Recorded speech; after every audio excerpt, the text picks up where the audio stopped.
Halo semuanya, dimanapun kalian berada, bagaimana kabarnya? Di video kali ini saya akan membahas alur cerita film yang dibuat berdasarkan kisah nyata mengenai pertemanan antara kucing oranye bernama Bob dan seorang pecandu narkoba yang juga gelandangan bernama James Bowen. Untuk kisah keduanya telah dimuat dalam sebuah buku berjudul Street Cat Named Bob yang telah diangkat ke dalam sebuah film dengan judul yang sama.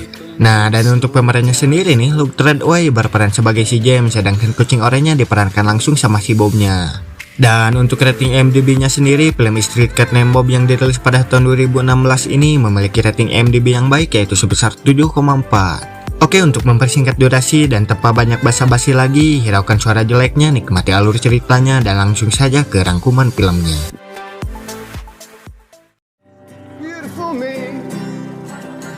Film diawali dengan memperlihatkan si James yang sedang ngamen di pinggir jalan, namun terlihat hampir sama sekali tidak ada yang peduli padanya.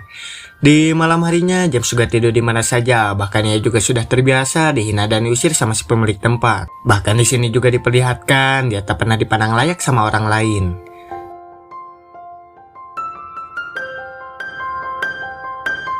Besoknya James pun ngamen di tempat yang sama, dan untungnya siang itu masih ada orang yang baik yang ngasih sepotong roti ke dia. Namun yang bikin mirisnya, jikalau seharian dia tak mendapatkan uang, pasti ia akan nyari sisa-sisa makanan di tempat sampah. Di scene ini juga diceritakan bahwasanya James juga memakai obat-obatan terlarang. Terlihat satu temannya yang bernama Bess datang menghampirinya dan menawarkan obat kepadanya. Namun si James menolaknya karena uang hasil mengamen itu akan ia belikan untuk makan.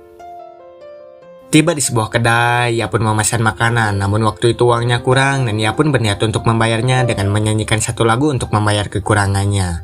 Tapi yang sedihnya, si pedagang itu malah memilih untuk membuang makanannya dan mengusir si James keluar dari kedai itu.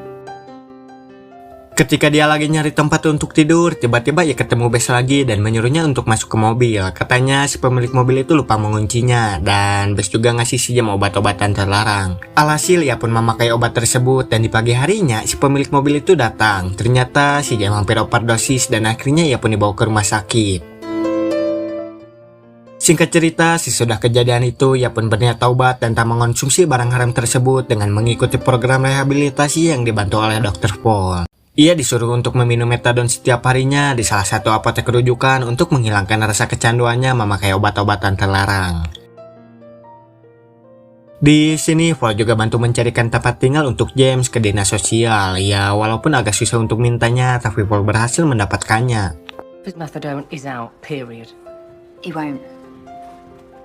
I hope. James pun amat sangat senang karena sekarang ia punya tempat tinggal yang layak. Bahkan ia juga diberi persediaan makanan seperti susu dan sereal oleh Dr. Paul. Singkat cerita, di malam harinya ketika James sedang mandi, tiba-tiba terdengar seperti ada orang yang masuk ke dalam rumahnya. Lantas ia pun ngecek ke seluruh ruangan, tapi ia tak mendapati apa-apa. Namun setelah ia ngecek ke dapur, terlihat ada seekor kucing oranye yang sedang nikmat makan sereal miliknya. Ternyata si oranye ini jinak banget nih guys. Ya udah tuh dikasih susu sekalian sama si James. Nah, setelah minum susu, si James pun berniat menyuruh kucing oranye itu keluar dari rumahnya. Namun si oranye nggak mau tuh.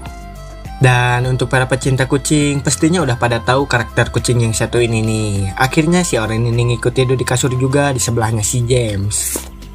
Dan di pagi harinya si James coba ngecek ke tetangga-tetangganya, kali aja ada yang kehilangan kucing, tapi kayaknya nggak ada nih. Akhirnya si orang dilepasin begitu aja karena kan si James harus ngamen buat makan dia. Dan sebelum ngamen, ia tak lupa mampir ke apotek rujukan untuk meminum obat metadonnya. Singkat cerita, ketika si James sedang ngamen, tiba-tiba ia bertemu dengan ayah kandungnya tuh. Namun di sini terlihat mamah tirinya nggak suka sama dia karena dia adalah seorang pecandu. Bahkan yang lebih sedihnya, dia juga dilarang datang pas ke acara Natalan nanti. Ayahnya pun tak bisa berbuat apa-apa dan akhirnya ia pun diberi sedikit uang dan ayahnya juga menyuruh datang pas tahun barunya saja. Waktu pun udah sore, dia pun pulang ke rumahnya. Ketika di depan rumah, ia pun melihat si Oren ada di pojokan rumahnya. Tapi si James melihat badan si Oren berdarah kayak yang udah berantem. Ia pun bingung harus gimana dan mencari orang yang bisa ngobatin si Oren. Tiba-tiba ia melihat seorang wanita yang pernah ia lihat sebelumnya. Dan ternyata mereka juga tetanggaan nih. Tanpa basa-basi lagi, pikir si James siapa tahu aja wanita ini bisa bantu ngobatin luka si Oren. Nama wanita ini adalah Betty. Ia juga nyuruh si James bawa kucingnya itu ke dokter hewan. Betty juga langsung manggil si Oren ini dengan nama Bob. Katanya si Bob yang minta dipanggilnya begitu. Dan gak pakai lama lagi, si James pun bawa Bob ke dokter hewan. Di sana ia pun menunggu cukup lama dan si Bob juga panik karena ada beberapa anjing juga kelinci di dokter hewan tersebut. Singkat cerita, setelah selesai diobatin sama dokternya, pas mau ngambil obat, kira si James obatnya gratis nih, karena kan katanya si Betty ini adalah dokter relawan. Tapi enggak tuh guys, kata dokternya pemeriksaan aja yang gratis tapi tidak dengan obatnya. Akhirnya si James pun ngitung uang hasil ngamennya yang cuma sedikit, dan ada juga uang pemberian dari ayahnya yang niatnya bisa buat makan seminggu. Tapi nih demi Bob, akhirnya ia pun membayar pakai uang itu. Dan yang lebih parahnya lagi, udah menembus obatnya mahal, pas gitu ngasih obat ke kucingnya susah nih guys. Bahkan si James juga coba ngebungkus tangannya pakai kain biar nggak kena cakar dan gigit, tapi masih tetap aja gagal. Akhirnya si James pun menyerah dan ia pun minta tolong kepada si Betty untuk ngasih obatnya ke si Bob. Dan lucunya sama si Betty nih, gampang aja ngasihnya. Ya mungkin karena si Betty penyayang hewan kali ya, jadi gampang banget buat ngasih obatnya ke hewan-hewan.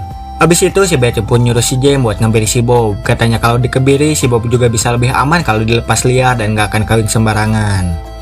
Singkat cerita, di malam harinya dia pun ngobrol-ngobrol sama si Betty. Ia pun menceritakan masa lalunya yang kelam. Dan keesokan harinya ketika ia lagi check up ke Paul, dia pun bercerita soal kenapa dia nggak datang sebelumnya. Di sini si James pun menjelaskan semua kejadian kemarin kepada si Paul yang nggak datang check up. Dimulai dari ia bertemu dengan ayahnya, lalu ia bertemu dengan seekor kucing dan bertemu seorang wanita yang bernama Betty. Tapi nih si Paul bilang kalau sekarang ini dia belum bisa menjalin hubungan sama siapapun dikarenakan si James belum bisa ngendalin perasaannya. Dan bagusnya nih si James ini ditemenin sama si Bob, jadi ia pun gak ngerasa sendirian ataupun kesepian. Keesokan harinya si Bob pun dikebiri nih, namun si Bob yang dikebiri malah si James yang ngilu ngeliatnya. Dan karena saking gak teganya ngeliat si Bob dikebiri, akhirnya si James pun ngelepasin pelindung lehernya yang terlihat gak nyaman dipakai sama si Bob. Di pagi harinya si Bob pun malah ngejar seekor tikus. Ya namanya juga kucing ya, gak bisa ngelihat ada yang gerak-gerak dikit langsung aja dia kejar, apalagi tikus.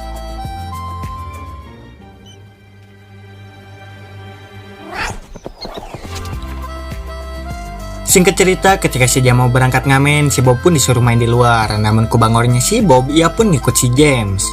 Dan lucunya nih, pas ketahuan sama si James, ia pun pura-pura kabur. Nah, pas si James naik bis, ia pun ngejar si James terus ikut naik ke bis itu.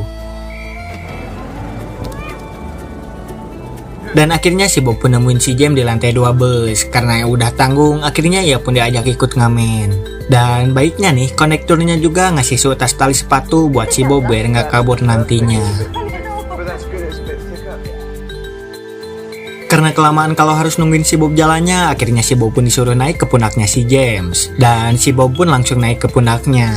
Karena kelakuan si Bob itu, banyak banget orang yang tertarik melihat kelucuannya si Bob. Dari mulai ibu-ibu, bapak-bapak, dan anak-anak, banyak yang minta foto barengnya. Nah, karena orang-orang tertarik sama si Bob, ketika si James ngamen, akhirnya banyak orang-orang yang nonton dan banyak juga yang ngasih uang kepada mereka. Satellite moments, the light up the sky, full solemn phrase.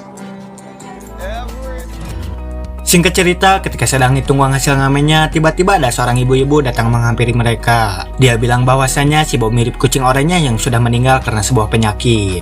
Pantas aja nih si ibu itu terus ngeliatin dia pas tadi dia lagi ngamen. Di keesokan harinya pas mau berangkat ngamen lagi, tiba-tiba datang Bes.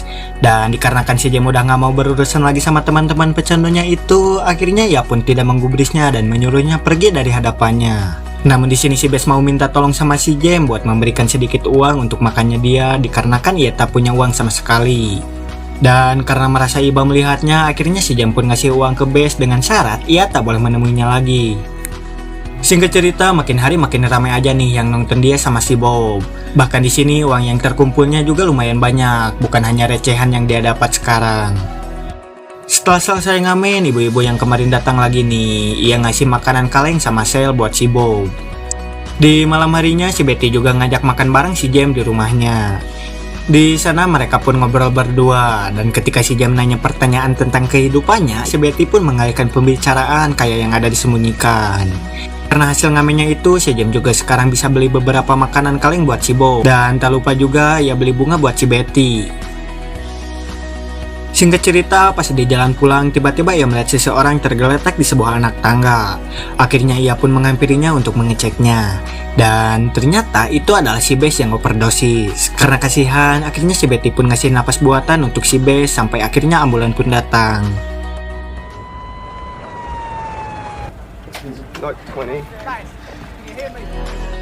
Karena kejadian itu, akhirnya si Betty pun cerita bahwasanya tempat tinggal yang ia tinggali itu adalah rumah milik kakaknya yang seorang pelukis yang telah meninggal dikarenakan overdosis. Karena mendengar cerita miris tentang kakaknya Betty, ditambah melihat dengan mata kepalanya sendiri si Bess meninggal, si James pun makin pengen sembuh nih. Sampai-sampai dia nggak sabar pengen cepet-cepet lepas dari metadonnya juga. Tapi nih kata si Paul, itu semua butuh proses yang nggak bisa secepat itu. Sampai di hari Natal, mereka pun merayakannya bersama bareng James, Betty, dan juga si Bob. Mereka pun menghias rumahnya, makan bareng, terus tukeran kado juga.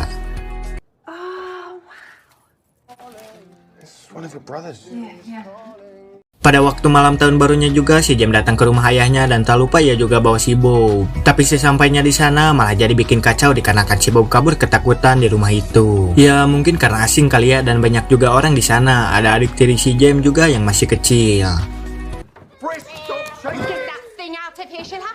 Bob, I'm so sorry. Get out of my house. Come on, son. You and your creature just get. Dan pada akhirnya si James pun berhasil menangkap si Bob. Namun di sini ibu tirinya langsung mengusir dia. Ayahnya pun sebenarnya nggak tega lihat anaknya sendiri, namun apa boleh buat. Keesokan harinya pas dia lagi ngamen, ada seekor anjing yang kelakuannya tak jauh beda dengan namanya yang kencing di atas uang hasil ngamennya si James. Pemiliknya juga tak kalah sama Pika sebelena karena dia nggak merasa bersalah sama sekali. Karena kejadian itu akhirnya menimbulkan keributan dan akhirnya di sini si James dan si Bob pun diamani nih. Sebenarnya si James gak ikut berantem nih, dia cuma ngamenin si Bob di pelukannya. Di sini Paul juga datang dan bantu si James buat jaminin dia bisa bebas, tapi sanksinya selama 6 bulan dia nggak boleh ngamen dulu. Ternyata juga belakangan ini si James tak rutin minum metadonnya, jadi si Paul agak khawatir perihal dia. Akhirnya dia pun disuruh ke apotek buat minum metadonnya, sedangkan si Paul bantu ngambil si Bob di kandang anjing polisi. Singkat cerita, di apotek pas dia lagi minum metadon, ternyata ada Betty di sana. Akhirnya si Betty tahu bahwasanya dia adalah seorang pecandu. Akhirnya si Betty pun marah pada si James karena ia sudah tak mau berurusan lagi sama seorang pecandu dikarenakan ia takut kehilangan kayak dulu ia kehilangan kakaknya. Dan yang lebih parahnya lagi, dimulai hari ini juga ia sudah tak bisa ngamen. Uangnya juga tinggal sedikit, sementara dia harus beli makan buat dirinya sama si Bob. Lantas, ia pun nyari pekerjaan lain dan akhirnya ia pun dapat jadi tukang jualan majalah. Ia pun diberi beberapa aturan yang diantaranya dilarang jualan di luar wilayahnya. This is an animal. This is my co-pilot. Yeah, I heard about that. Okay. Di sini James pun menyanggupi semua peraturannya dan ia pun mulai berjualan dan tak lupa ia juga dikasih sebuah pentari sepeda buat ke lokasinya. Dan lagi-lagi nih si Bob yang menarik perhatian semua orang-orang di sana. Akhirnya mereka pun membeli majalah si James sampai-sampai ada wartawan yang ingin meliputnya juga. Di sini juga terlihat ada orang yang iri karenanya. Singkat cerita, pas mau pulang ada orang yang mau berfoto bareng kucingnya dan tak lupa mereka juga akan membeli majalahnya sebagai bayaran gitu. Namun di sini si James menolaknya karena ia tak bisa berjualan kalau bukan di wilayah jualannya. Namun sayangnya si James gak ngembaliin uangnya dan peraturan tetaplah peraturan. Akhirnya ia pun ditegur atasannya dan gak cuma itu tuh, ia juga dilarang berjualan majalah selama 1 bulan lamanya gara-gara kejadian itu. Dan ketika lagi nyoba baikan sama si Betty, dia ngeliat si Bob ngejar seekor katak. Dan karena takut katak itu dimakan sama si Bob, akhirnya ia pun mengejarnya. Singkat cerita, semakin hari sisa uangnya semakin sedikit. Namun untungnya dia masih bisa membeli beberapa makanan untuk mereka berdua. Bahkan dia juga jadi terpaksa melanggar hukumannya dan mencoba ngamen pindah-pindah tempat supaya nggak ketahuan polisi. Tapi nih penghasilannya juga semakin sedikit dan akhirnya ya cuma bisa beli 1 makanan saja, itu juga mereka makan berdua. Sekarang si James benar-benar sudah kehabisan uang nih, bahkan yang mirisnya ia juga sampai harus kayak dulu lagi nyari sisa makanan di tempat sampah. Dan yang lebih sedihnya lagi, kita ngebayangin jadi si James dia nggak sanggup beliin makanan buat Bob dan melihat Bob kelaparan banget. Keesokan harinya ia pun mulai ngamen lagi. Ya walaupun masa hukumannya belum selesai, tapi mau gimana lagi. Di sini tiba-tiba Betty datang terus marah kepadanya karena ia sudah melanggar masa hukumannya. Dan seperti biasa kebanyakan wanita lainnya, ia pun marah-marah tanpa ada jalan keluarnya. Dan karena kejadian itu, si Betty tak sengaja bilang bahwasannya ia jatuh cinta sama si James. 1 bulan berlalu, akhirnya ia sudah bisa jualan majalah lagi. Dan seperti biasanya, orang-orang tertarik melihat Bob sampai ada anak kecil yang pengen miara Bob. Lantas si ibu dari anak itu sampai mau beli berapapun harganya asalkan si Bob dijual ke dia. Walaupun di sini si James sangat butuh uang untuk membayar cicilan kredit ponnya, tapi dengan tegas ia takkan menjual si Bob sampai kapanpun. Karena menolak tawarannya, si ibu itu pun marah dan akhirnya ia pun membuang majalahnya. Dan karena ada seekor anjing di sana, lantas si Bob pun lari ketakutan dan si anjing itu pun mengejarnya. Dan yang sedihnya, si James coba nyari kesana kemari, namun hasilnya nihil, ia tak menemuinya. Singkat cerita, udah 2 hari si Bob menghilang, lantas ia pun curhat ke Vol. Isn't it time you want to be on your own? What about your dad or Betty? I need to, Di scene lain, si ibu-ibu yang di awal cerita tadi yang suka sama si Bob ngasih tahu temannya bahwasanya kalau si Bob sama si James ini viral di YouTube. Akhirnya si ibu itu pun kepikiran buat ngangkat kisah dari mereka berdua untuk dijadikan buku. Balik lagi ke si James, karena kehilangan si Bob, lantas ia pun berniat untuk balik lagi ke dunianya yang kelam, yaitu menjadi seorang pecandu. Dan untungnya ingatannya tentang perjuangan dia lepas dari metadonnya nyelamatin dia dari semua itu. Dan yang lebih senengnya lagi nih, pas dia masuk ke rumahnya tiba-tiba ada si Bob di sana. Si James pun senang bukan main karena ia bisa ngelihat si Bob lagi. oh, Bob. Keesokan harinya dia bilang ke Vol kalau sekarang ini ya sudah siap buat lepas dari metadon. Di sini Vol juga menjelaskan tahapan-tahapan apa saja yang akan ia rasakan selama proses itu. Vol bilang bahwasanya kalau lebih susah lepas dari metadon ketimbang obat lainnya, dia bakal sakit kayak lagi flu tapi berkali-kali lipat dan bakal berlangsung selama 1 minggu penuh. Singkat cerita, sebelum itu dia pamitan sama si Betty bahwasanya ia akan jalanin proses itu. Ternyata si Betty mendukungnya dan tak lupa ia juga mau ngebantu si James, dimulai dari ia nyiapkan makanan buat dirinya dan si Bob. Akhirnya dimulai nih, si James harus menahan rasa sakit yang sangat amat perih di hari ke hari.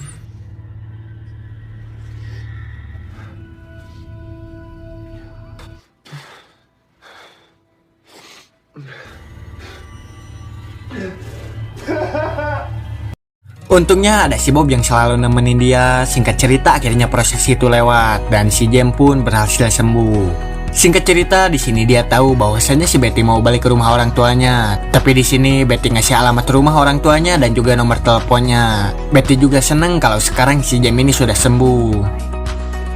Dan di akhir scene si James ditawarin buat ngangkat kisahnya menjadi sebuah buku. Lalu ia juga mampir ke rumah ayahnya untuk memberitahukan dia kalau sekarang ini ia sudah sembuh dan terlepas dari obat-obatan terlarang.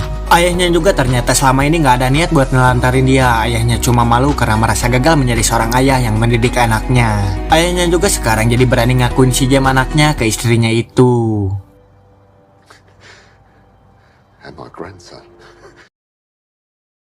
Singkat cerita, di hari peluncuran bukunya ternyata ramai banget orang yang datang dan menghadiri acaranya. Mungkin yang hadir ini adalah orang yang suka kucing bahkan penyayang hewan-hewan. Di sana juga ada Betty, ayahnya si James dan juga ibu tirinya yang datang sebagai tamu undangan.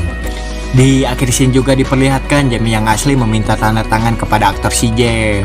Tapi nih yang sedihnya, kucing oranye Bob ini sudah meninggal di tanggal 15 Juni 2020 kemarin. Bob meninggal di usia 14 tahun. Sedih gak sih kucing sepintar, seimut, dan seberharga ini udah gak ada di dunia? Pesan yang bisa kita ambil di dalam alur cerita ini ialah di sini kita diajarkan bahwasannya rezeki itu tidak akan kemana selama kita berusaha menjadi lebih baik. Mohon maaf apabila banyak kesalahan. Like bila Anda suka dengan videonya, dislike bila nggak suka. Thanks for watching and see you on next video. Bye bye.